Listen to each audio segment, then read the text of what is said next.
Next, we welcome on a very good friend of mine. He's done incredible work with the Iconic Network, which is a network that actually, stands for free speech and exposing the hypocrisy of the New World Order. We welcome on Jaymie Icke. Jaymie, welcome to the program. How you doing, my man? I'm all good, mate. Thanks for having me. You're looking a lot smarter than me. No, I mean I'm in the studio. I got to look kind of good, but okay. So what the heck's going on?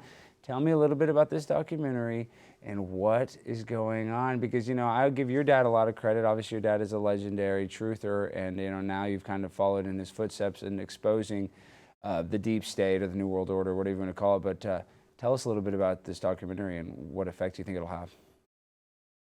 Well, what we're trying to do with it is create a conversation around this indoctrination of kids into this trans ideology, pushing them down medical pathways rather than actually giving these kids that clearly have some kind of psychological disorder, giving them the help and support that they need. Instead, they're just chopping bits off, giving them these cross-sex hormones, puberty blockers, all these things that are irreversible, which are going to completely destroy their lives. And they're not going to solve whatever the problem is that they may have walked into the doctor's surgery with. And I think the dangerous precedent of that is that it's taken over a next generation. It's taken over the next generation. And unless that stops, unless somebody has the guts to stand up and stand against these wokers who say you can't talk about this, then you're going to end up with a complete generation of damaged children, infertile children, and the potential for mental health issues and others is just insane with that. I can't believe that we live in society where it's okay to chop off the bits of a 10-year-old kid, and you're actually you're a bigot if you think it's wrong. It's just completely messed up as far as I'm concerned. So really what I want to do is raise awareness that there is a lot of people speaking out against this, a lot of doctors that don't like the way it's going, but they're just marginalized and have their careers destroyed if they speak out. Well, how old do you have to be in the UK to get a tattoo? Tattoo, I believe it's 16 with permission, 18 to get one on your own back, which is, again, that's a good principle. You can't buy alcohol till you're 18, but you can make a life-changing decision much younger than that. It's a complete insanity. Well, and then tell me this, if you look at even he's considered a leftist, Bill Maher, but he talks about the amount of gender reassignment clinics and just the amount of children that actually identify as non-binary or transgender compared to the 70s and 80s and 90s. Now it's at an exponential rate that's not even really calculable compared to, earlier generations, because it is such a large increase. But do you actually see this slowing down? Because I don't, because these medical industrial complex people realize they benefit from it on the backside, because now they have a lifelong patient. So how do we stop it if all the big pharma companies are in on it? Well, yeah, the whole system's in on it. The media's in on it. The pharmaceutical industry is in on it, of course. And even now the education system's in it. Obviously, I'm sure it's the same in America, but this month being Pride Month, you can't go anywhere near a school without seeing rainbows absolutely everywhere. So you've got the social pressure, which is a massive reason for the rise in this, huge reason. And you've also got the pharmaceutical pressure, which is rather than dealing with the problems these kids may have, they just offer them this solution of these puberty blockers and all of those things. So really, we're not going to be able to get to these kids through those institutions. So we need to go directly to them. We need to work with parents. We need to make people just actually not be scared of speaking out. Like, I think, me and you have spoken about this before, Alex. There's issues where we would be the margin on speaking about, where we're probably the minority that speak about it.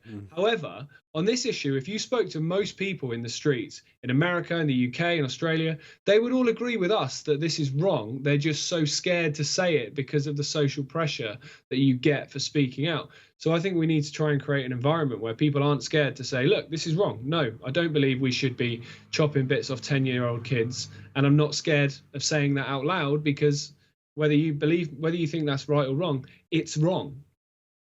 I agree with you 100%. Have there been any famous trans athletes yet? We have Leah Thomas, who was born a biological man, was ranked in the 400s as a man, and then became #1 as a female. And that became, I guess, in the culture war, this rallying cry for both sides. For the right side, it's like, we can't let men compete against, biological females. But then on the left, they're like, well, a woman is just a gender construct. It's just a social construct. People can be any gender.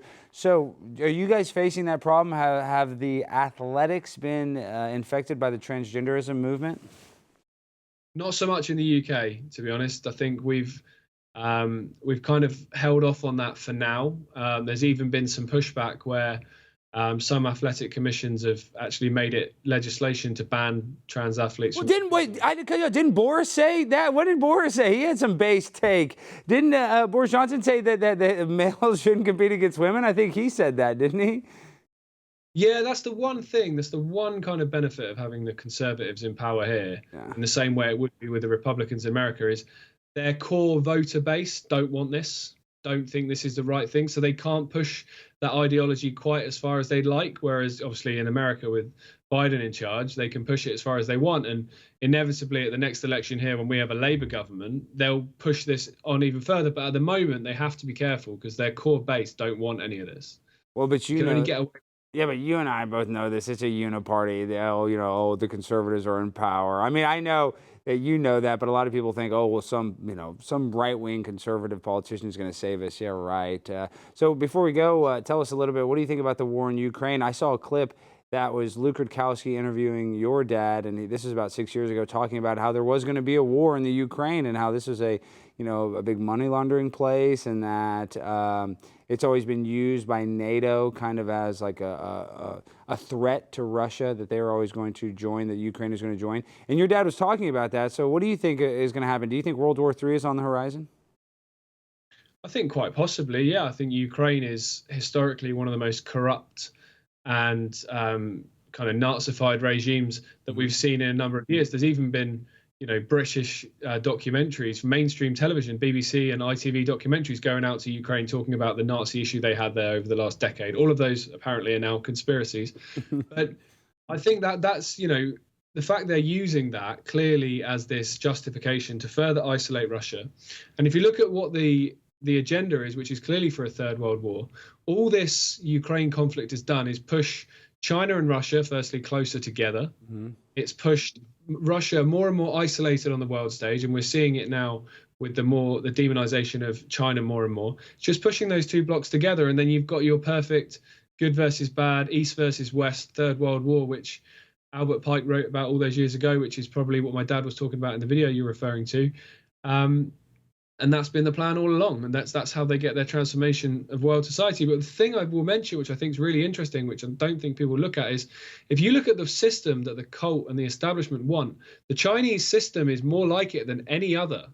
So I don't think this is a war that, if it happens, the West is meant to win, because what's the best way to imprint that system on the world is to have the country that you want to imprint, have that win the war, and then just push that across the world. So I don't think the West is meant to win this one if we go there. Wow, and that is kind of a sad reality. I don't know a war that America has even won. I mean, they say we won World War II. I mean, I believe we won it, but then Operation Paperclip, we took all the top spies and all the top people in Germany and kind of just implanted them in our government. So that's just, and then you look at the Afghanistan, the war in the Middle East. I mean, that was a waste. We left, so many military supplies there. You've also never had a war on home soil. Yeah, well, that subway for bomb attacks like they'd had here in London and so on. Okay. Last thing before we go, we only have a few minutes left because I consider myself, I'm not an OG conspiracy theorist as much as like you are or probably your family is, but I like to go through the good conspiracies and I like to ask. So I want you to tell me fact or fiction. You can say, oh, is that real or is that fake? So 9/11, fact or fiction, was an inside job? Fact, it was an inside job, 100%. Okay, chemtrails, are they real, fact or fiction? Real. Okay, climate change, fact or fiction? Fiction. Okay, moon landing, fact or fiction?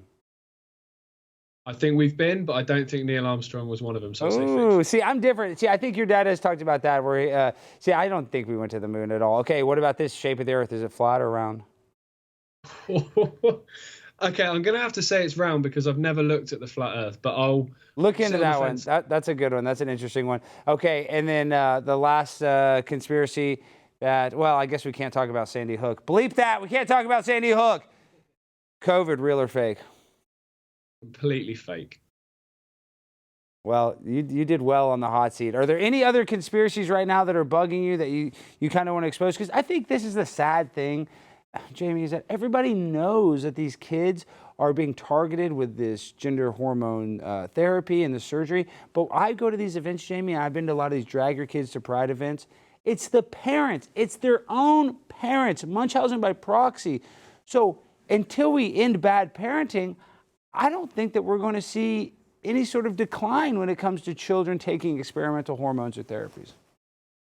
No, I agree. I think there's the parenting and there's also the doctors. Because the parents can be bad and they can take the kids into the doctors, but if the doctors refuse to operate or refuse to prescribe the medication, that would stop it at that point. For me, if a parent walks in to me as a doctor and says, I want to transition my kid, my next call is to the social services to be like, this parent's not fit to look after this child. They need to be protected from this parent. I think that would be a hell of a way to change that ideology very, very quickly. Well, I agree with you on that. Okay, so Jaymie, tell us how we can support you and how we can find you before you go.